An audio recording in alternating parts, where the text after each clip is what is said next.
of 7th standard, Jaffrey Academy of Modern Education, Kargil. Welcome to Computer Education, chapter number 7, part 2, topic Advanced Formula and Function in MS Excel. तो advanced formula and function in MS Excel में हम पढ़ने जा रहे हैं page number 74 पर. Using functions. There are various functions available in MS Excel that can be applied to a cell or a range of cells to produce quick outputs. These are predefined commands such as AutoSum, recently used financial, logical, text, date and time, lookup and reference, math and trick and many more. तो यहाँ पर बहुत सारे functions available है MS Excel में जो आपको cell या सेल रेंज में आपको जल्दी से आउटपुट लेने के लिए मुहैया किया जाता है वहाँ पर. और यहाँ पर आपको AutoSum, recently used financial, logical, text या date and time, looks up and reference, math and trig और उससे आगे बहुत सारे आपको प्री डिफाइंड कमांड है यहाँ पर. These functions are available in function library group of formula tab on the ribbon. Ribbon के अंदर आपको जाना है, वहाँ पर फार्मूला ग्रुप लाइब्रेरी ग्रुप है, उसमें फंक्शन लाइब्रेरी ग्रुप में जाकर उन फार्मूलाज को आप इस्तेमाल कर सकते हैं. There are some basic points to be remembered while using functions in MS Excel. आपको यहाँ पर कुछ बेसिक फंक्शंस जो है उसको याद रखने की ज़रूरत है. तो वो क्या है यहाँ पर आगे आपको बताया जाएगा. पेज नंबर 75 पर आ जाइए. Functions name and arguments. वहाँ पर फंक्शंस नेम होगा और arguments are actually two parts of all functions. तमाम फंक्शंस का आपको दो पार्ट्स है, एक फंक्शन नेम है, दूसरा आर्ग्यूमेंट्स है. यह function should always start with an is equal to sign. एक फंक्शन जो है हमेशा आपको स्टार्ट होता है इज इक्वल टू साइन से. Generally, all arguments are started within sample brackets. Sample brackets में आपको तमाम arguments शुरू होते हैं. Functions commonly used in MS Excel. Functions जो है वो आपको उमूमन इस्तेमाल होता है. उसमें यहाँ पर पहला आपको sum किस तरह करना है हमको, तो वो यहाँ पर बताया जा रहा है. Sum is used for adding up all the numbers in a range of cell. एक range of cell में जितने भी numbers आते हैं उसको sum करने के लिए. सेंटेक्स यहाँ पर क्या है, इज इक्वल टू सम लगना है. फिर इसके बाद ब्रैकेट के अंदर रेंज ऑफ सेल और नंबर्स. यहाँ वहाँ पर रेंज ऑफ सेल दे देंगे, सेल एड्रेस लगा कर. फिर या तो हम वहाँ पर जितने भी नंबर्स हैं वो नंबर्स यहाँ पर ऐड करके इस ब्रैकेट के अंदर डाल देंगे. फिर इसके बाद इंटर करेंगे. फॉर एग्जांपल क्या करेंगे, is equal to sum a bracket के अंदर A1 कोलन A6. तो यहाँ पर जितने भी नंबर्स हैं वो सारे आपको यहाँ पर रिजल्ट में आएगा. गिव 94 एज एन आउटपुट, जैसे कि यहाँ पर किया हुआ है. A1 14 2 12 3 10 4 5 5 28 6 25. इसके बाद 7 में यहाँ पर क्या किया, is equal to sum bracket लगाकर उसने A1 कोलन लगाकर A6 ब्रैकेट क्लोज कर दिया, इंटर कर दिया. तो क्या आ गया, इसको नेक्स्ट वहाँ पर 94 आ गया. तो ये हो गया आपको सम करने का तरीका. फिर इसके बाद average is used for calculating the average of all the numbers in a range of cells. Syntax is equal to average range of cells और नंबर्स.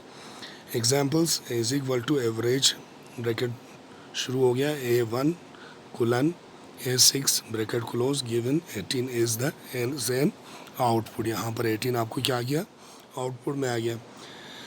फिर इसके बाद count number is used for counting the number of cells in a range of cells containing only numerical values. सिर्फ यहाँ पर numerical values आपको ये add हो जाएगा, बाकी जो आपको टेक्स्ट में है वो वहाँ पर ऐड नहीं हो जाएंगे. सेंटेक्स जैसे कि यहाँ पर इज इक्वल टू काउंट, इसके बाद रेंज ऑफ सेल्स और नंबर्स, उसी तरह से जैसे ऊपर हमने किया है उसी तरह से यहाँ पर भी करना है.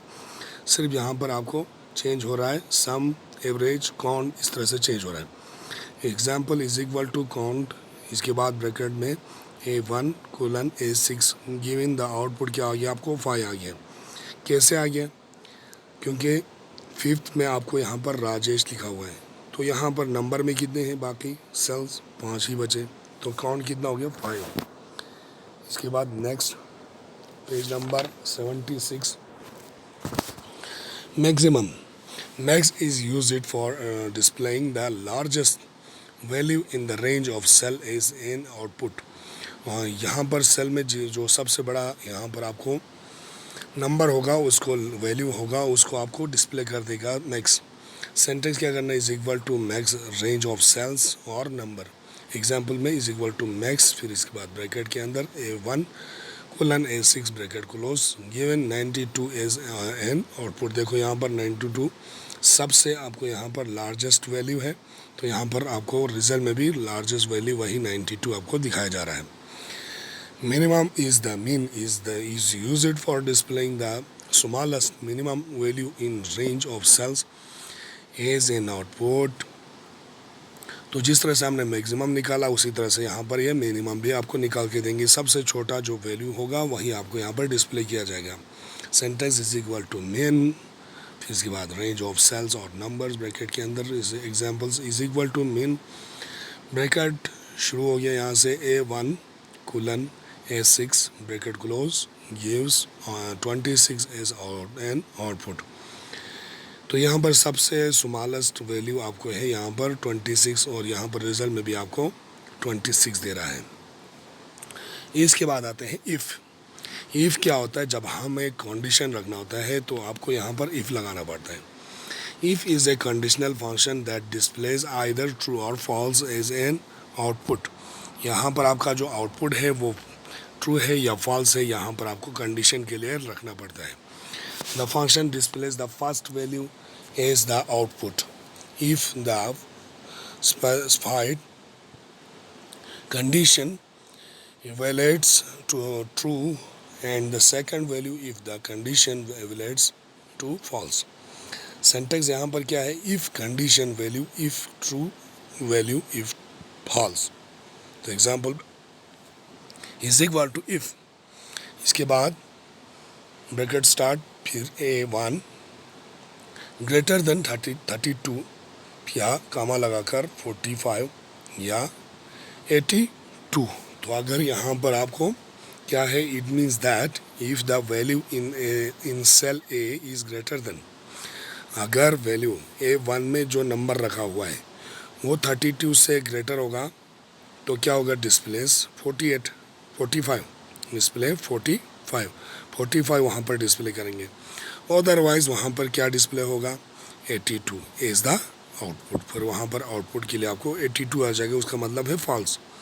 अगर सही है तो 45. अगर 45 तब आएगा जब A1 is greater than 32.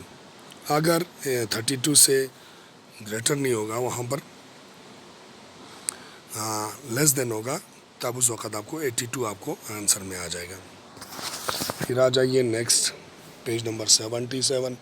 Example is equal to if A3 is equal to 60, A3 asterisk 20.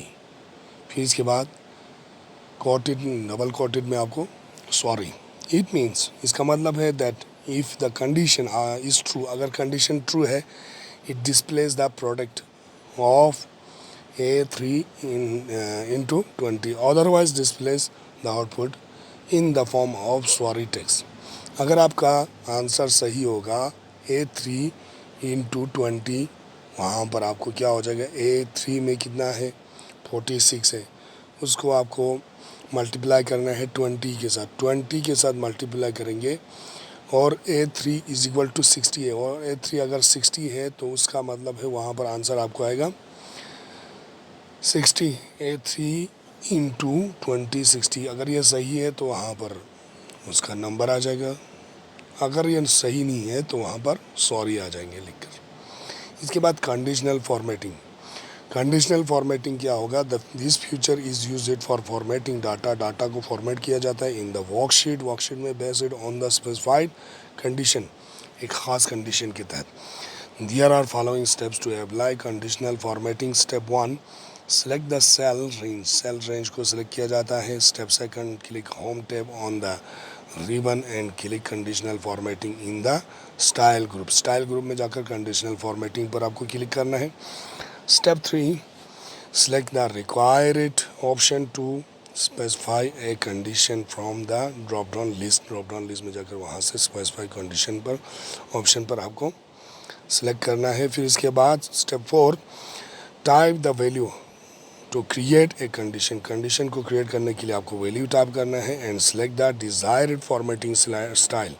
फिर आपको वहाँ पर आपको जो भी फॉर्मेटिंग स्टाइल आपको अपने हिसाब से वहाँ से चूज़ करना है। स्टेप 5 आपको क्या करना है, click on the okay button. Okay button पर आपको क्लिक करना है जैसे कि यहाँ पर किया हुआ है। स्टेप 1 इसने क्या किया, सेलेक्ट किया सेल रेंज को। फिर इसके बाद स्टेप 2 होम टैब पे गया। फिर उसके बाद कंडीशनल फॉर्मेटिंग पर, फिर वहाँ से आपको चूज़ किया यहाँ से। फिर इसके बाद स्टेप 3 में सिलेक्ट द रिक्वायर्ड ऑप्शन। आपको जो ऑप्शन चाहिए था वो उसने यहाँ पर चूज़ किया। फिर यहाँ पर क्लिक किया तो आपको एक छोटा सा डायलॉग बॉक्स आ गया लेस देन का।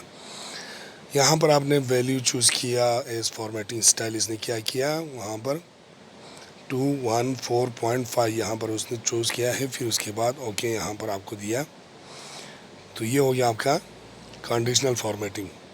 Facts to now, there can be maximum 30 arguments in a statistical functions। statistical functions में आपको यहाँ पर 30 मैक्सिमम आर्ग्यूमेंट्स हैं। all statistical functions sum, average, count number, maximum and minimum can be used from the auto sum option present in the function library group of the formula tab। अब formula tab में जाकर वहाँ से library group से आपको ये सब मिलेगा। यहाँ पर सम का, एवरेज का, काउंट नंबर का, मैक्सिमम का, मिनिमम का, जितने भी हैं ये सब स्टैटिस्टिकल फंक्शंस आपको वहाँ से फार्मूला टैब में जाना। फिर इसके बाद फंक्शन लाइब्रेरी ग्रुप से आपको मिलेगा। तो ये था हमारा आज का टॉपिक। तो डियर स्टूडेंट्स, नेक्स्ट टॉपिक के साथ अगले वीडियो में आपसे फिर मुलाकात होंगे। तब तक के लिए खुदा हाफिज़, गुड बाय।